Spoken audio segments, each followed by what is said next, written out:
Debugging is an important part of building an application, and you should think of debugging as a tool, and it's a tool to help you figure out what your code is doing, and specifically to understand why it isn't doing what you want.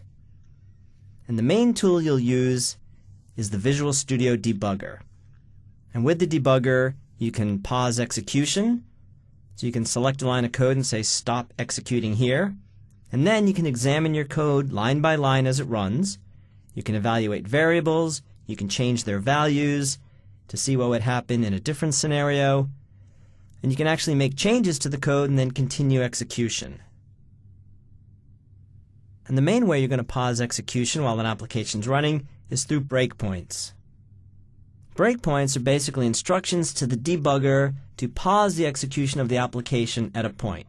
Not stop execution. The application doesn't end, it just pauses. And breakpoints give you an opportunity to evaluate variables and then continue running through your code, one line of code at a time or many lines of code at a time. There are a number of ways you can set a breakpoint at design time. You can click in the left margin to the left of the line of code. You can select Debug Toggle Breakpoint, and that will set a breakpoint if there isn't one currently in the line of code you're on.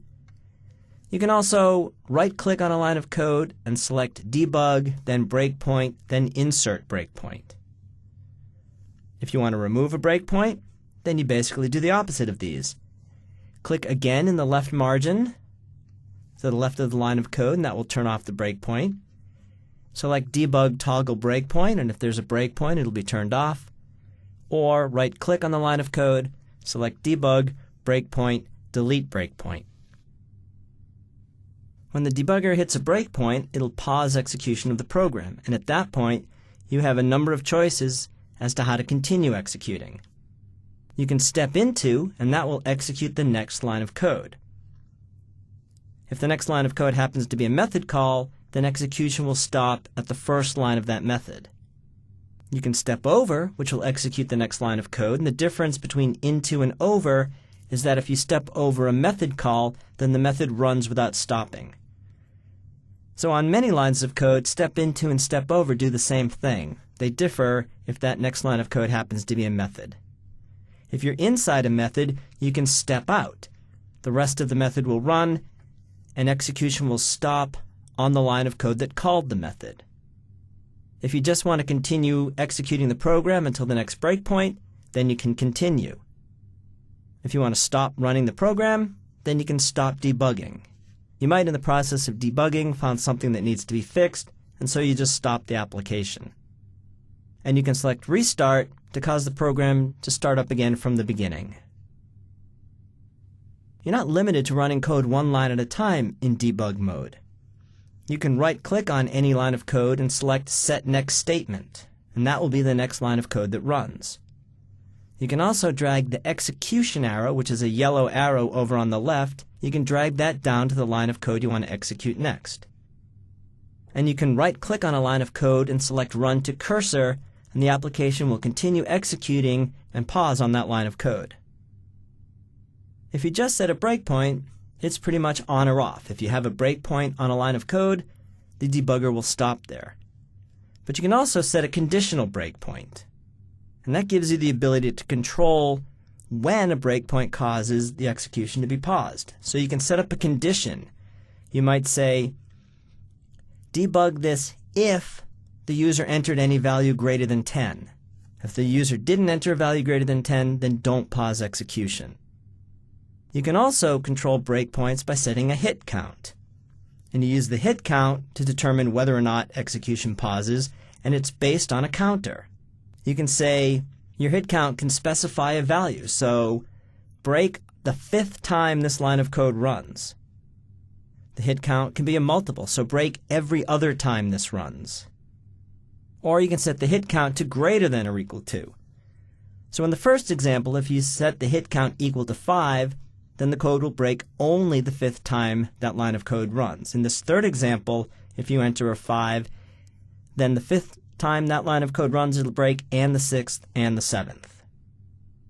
You can set a breakpoint on a method, and therefore have the debugger stop when the code in that method executes. So this is kind of a shortcut. You could, of course, go to the code in that method and manually set a breakpoint, but what this gives you the ability to do is call up a dialog, enter the name of the method, and let Visual Studio go to the first line of code and set the breakpoint. You can manage breakpoints by using the Breakpoints window, and this gives you a convenient place to view the existing breakpoints you have and to manage them. And then from within that window, you can delete one or more breakpoints, you can disable breakpoints, enable them. You can also set conditions and hit count rules in here. And you can right-click on a breakpoint in the breakpoint window and then go directly to the source code. So far we've been talking about breakpoints that you set. So you're saying, I want to stop in this line of code. There's another reason why your code will stop, and that's if you hit an exception. And exceptions are errors in code that cause the program to stop executing. Now the error may or may not be your fault. If your code reads the contents of a file and the file is not there, that's not necessarily because you incorrectly coded this, or if you're trying to connect to a database server that's not currently on, things like that will cause exceptions. And at that point, the application will stop. Well, Visual Studio includes the Exception Assistant, and the Exception Assistant points to the line of code that caused the exception, gives you a description of the exception, and often offers possible corrections. So it's a helpful way of knowing what happened, why, and what you can do about it. In Visual Studio by default, we'll be monitoring certain exceptions, and you can add additional ones. So let's go see how to use breakpoints in code to debug an application. I have the Debugging Applications project open in Visual Studio. Let's run it and see what it does, and then we'll look at debugging it. So in this section I'm interested in the products form. When I click that, the application retrieves information from the products table in the Northwind database. I can scroll around, I can add, I can make changes, a number of things I can do. It's a fairly straightforward data entry form. So what I now want to do is start debugging this. So let's open up the products form. And the first thing I want to check is a business rule. I'm validating a business rule that says that the unit price has to be, first of all, a number, and then secondly, can't be negative or zero. And I've written some code to test that, and I just want to make sure it's correct. So let's go in and view code, and then let's go down to the unit price text box validating event handler. The validating event handler is triggered when I try and leave that text box, and the code is first going to check to make sure that the user didn't enter an empty string, so the user entered something into that text box, and also that the user entered a decimal. So I'm going to use the decimal.tryParse method. I'm going to pass in what the user entered, and I'm going to pass in a decimal, that's that variable real DEC, and if the data type of what the user entered in the text box is equal to the data type of the decimal, then the user entered a decimal, and this tryParse returns true. If it returns false, or there's nothing in the text box, then I'm going to display a message, please enter a price, and cancel the validating event which prevents me from leaving that text box. If the user did enter a legitimate price, then I'm going to convert what the user entered to a decimal and check to see that it is at least greater than 0. And if it's not, I'll cancel. So what I want to do is set a breakpoint on this line of code. There's 3 ways I can do that. I can click in the left margin here, and that sets a breakpoint. Clicking again turns that breakpoint off. I can right-click on this line of code and select Breakpoint, Insert Breakpoint. And again, I can right-click, select Breakpoint to delete it. And then finally, I can come to Debug and toggle Breakpoint. Now you might think that you can do Debug New Breakpoint, but that's a specialized breakpoint that we'll look at in a second. So what you really want to do here is Debug Toggle Breakpoint, and that would set that breakpoint. So now let's run this code. Click the products form, and when I enter the unit price text box and on my way out, that triggers the validating event handler, and when we reach this line of code, we pause. So what I want to do now is step through this code, and there are a number of ways I can do this. First, I can select Debug, Step Into, or Step Over. And in this case, they'll do the same thing. So I'll step over, and that steps over this if statement. The unit price text box was greater than 0, so we now come down to the end. And if we want, we can continue. So let's now enter a negative price. I'll enter -1, attempt to tab off this. I can debug, step into, which brings me to the next line of code. Debug, step over brings me to the next line of code. If you're just executing a single line of code, step into and step over do the same thing. You can step into a method, but if there are no methods in here that you can step into, then again they do the same thing. I can also use the buttons on the debug toolbar, so I can step over. That runs the next line of code. If I'm done looking at this method, then I can debug and step out, and that will bring me out of the validating method and continue execution. Okay, let's shut this down. I can either continue to run the application or I can just stop debugging. Now what I want to do is disable this breakpoint, so I'm going to right-click, select breakpoint, and disable it. So notice that the filled-in red circle is now an outline of a red circle. Now if I run this code, the breakpoint's still there, but because it's disabled, the code doesn't stop executing. And if I want to turn it back on, then I can right-click and enable the breakpoint. So I'm going to come up here and set a breakpoint on this line of code. I'm checking for an empty string or non-decimal values. So now let's run this again. And I want to check to see if this line of code actually works. So let me enter a string, and when I attempt to tab off this, I want to make sure that the code is correctly trapping for the instance where the user just enters text. So now I'm going to step over, and I'll step over again, and I can now see that the condition on the if has correctly trapped for the user not entering a real price. If I run this next line of code, I'm going to pop back out to the UI. I'll have to click the OK button on the message box, but I don't want to do that. I don't actually want to have to see the message box right now. So what I can do is take this execution arrow and drag it down to the next line of code that I want to run, which is the e.cancel, and now run the application. The cancel occurs, but I don't have to see that message box. I want to test the second condition. So I'm going to enter -18. When I tab off of here, I'm on this line of code.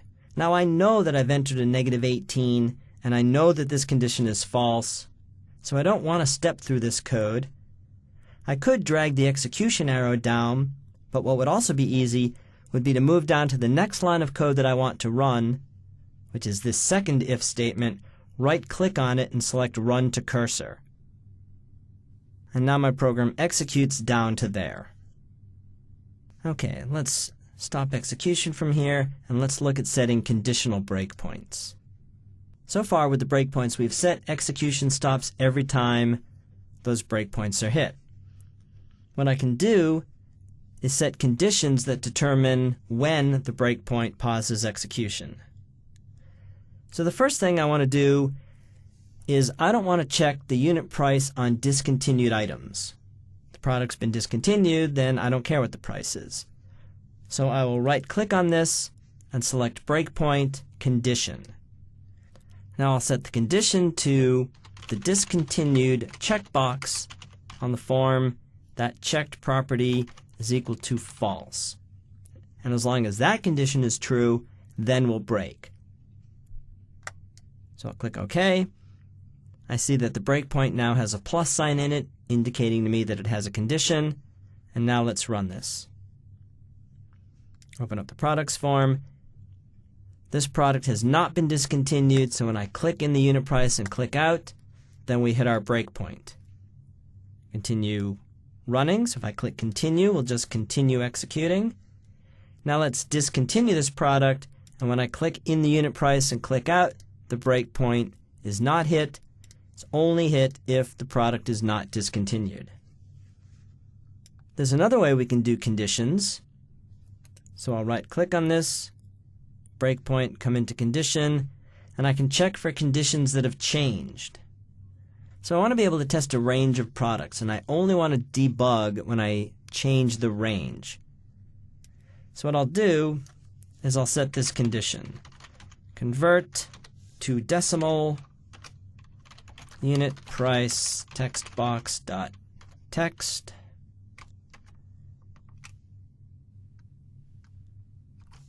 greater than 25.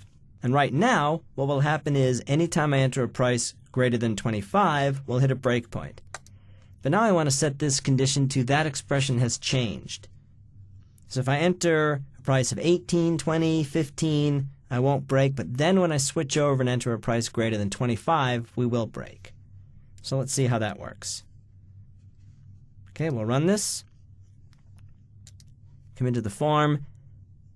The product currently has a price of 18.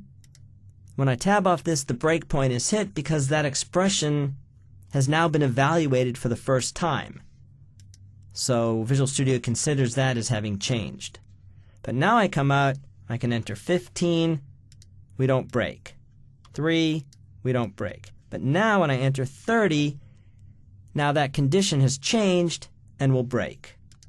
And as long as I stay greater than 25, we don't break, but when I cross back over the line and enter 20, then we do break. In addition to setting conditions, I can set hit counts. So the first thing I'm going to do is turn off this condition, so we'll work with one thing at a time. Then I'm going to select breakpoint, hit count. By default, breakpoints are hit always, so every time the debugger hits that line of code, we break. But we can tell the debugger, break the third time. So maybe the user tells us, if I enter a price and change it, it's fine, but if I change it again, then something happens. So now I want the breakpoint to hit only on the third time. So now we'll run this. First time through, nothing happens. If I change the price, that's the second time through, nothing happens. Third time through, we hit a breakpoint. If we keep going, now this is the fourth time through, no breakpoint. Another option for hit count is to do multiples. So if I set this to a multiple of 2, then I'll break every other time.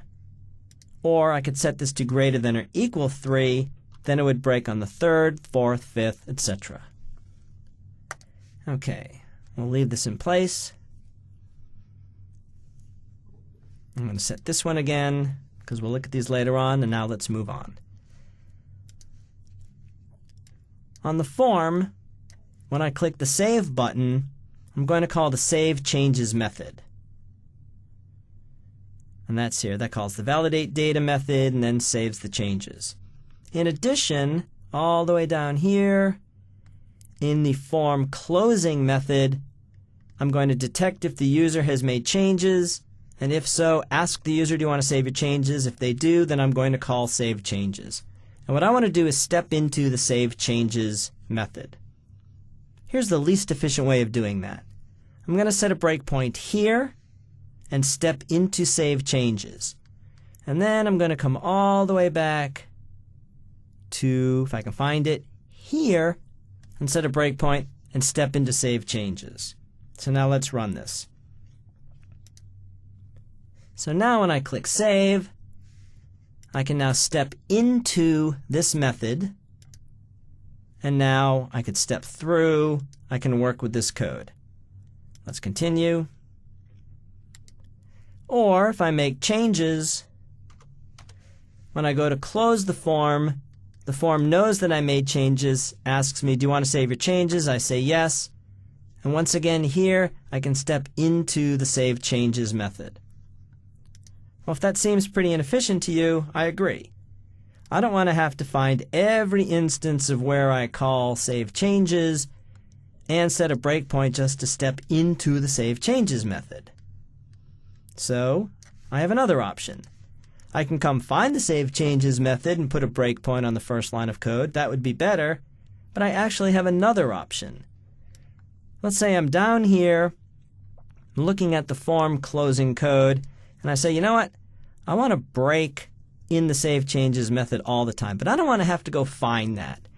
Maybe it's not even in this file. I don't want to have to go open another file just to go to the save changes method just to set the breakpoint. Now what I could do is I could right click on this and go to definition, but now I'm in a different part of my code. So what I really want to do is set that breakpoint from right here without having to leave.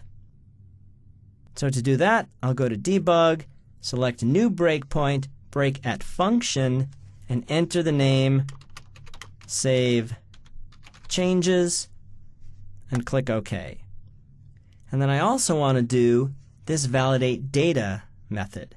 So again, I'll select debug, new breakpoint, break at function, validate data.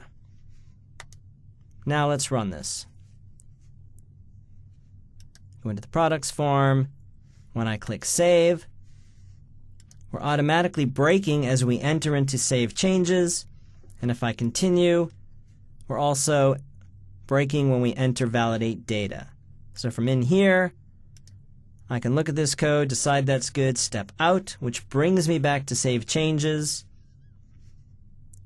Or let me drag this back to here,